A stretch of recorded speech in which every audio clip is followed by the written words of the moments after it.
Dakila, mahal na mahal kita. Kung sino man ang pipiliin mo sa amin dalawa, tatanggapin ko yun. Sapat na sa akin na minahal kita kahit sandali. At habang buhay ko yung itatago, Dakila. Ano nga ba nararapat kong gawin?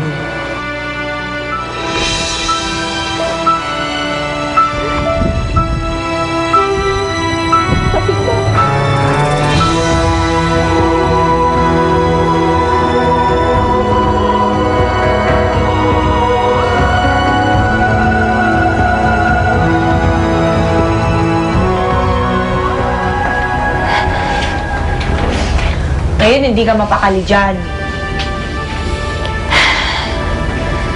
Sabi ni Machete, sandali lang daw siya. Babalikan niya ako agad. Yan na nga ba yung sinasabi ko eh. Baka ayaw payagan ni Jessa bumalik. Alalahanin mo, nako, kasal yun sa babaeng yun. Oh! Saan ka pupunta, Kuya Dakila?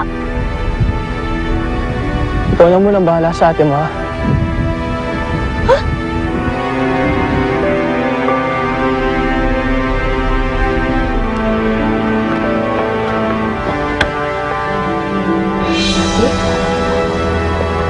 Alam ba ni Dakila na yung sinungaling ko sa kanya?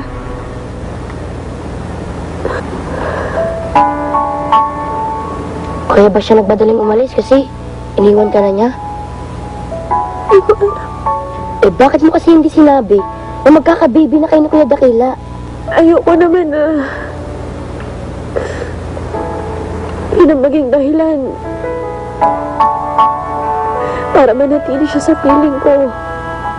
Pero alam mo naman, di ba, ako ang nagmamahal kay Machete. Kami ang tinakda para sa isa't isa. Kung sa gayon, kumilos ka. Ipaglaban mo ang pagmamahal mo. Dahil ikaw ang may karapatan sa pagmamahal ni Machete mula noon hanggang ngayon, ikaw lang. Lumaban ka, Rosella. Patunayan mo na ikaw si Aguinaldo. Mahal, kailangan mong intindihin. Mahal din na si Aguinaldo. At mas una niya itong minahal. Pero, minahal ka naman niya ngayon. Pero mas matagal sila nagsama. Lalo ngayon. Wala namang kasalanan si Aguinaldo sa mga nangyari. Alam mo, Tugesa, dapat ngayon, lalo kang lumaban. Kasi, kawawa yung baby niyo. Kung lalabas mo yan, na walang ama.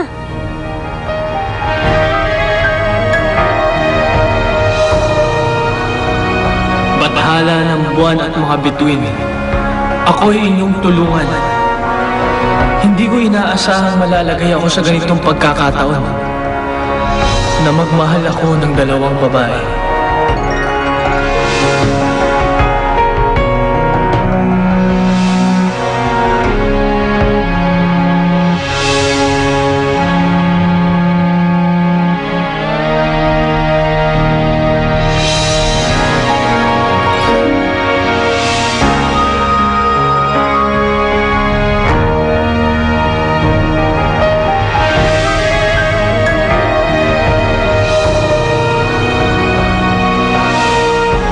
Magkaibang panahon at pagkakataon, ngunit kapwa matimbang sa aking puso. Bigyan mo ako ng pangitain. Sino sa kanila ang dapat kong piliin?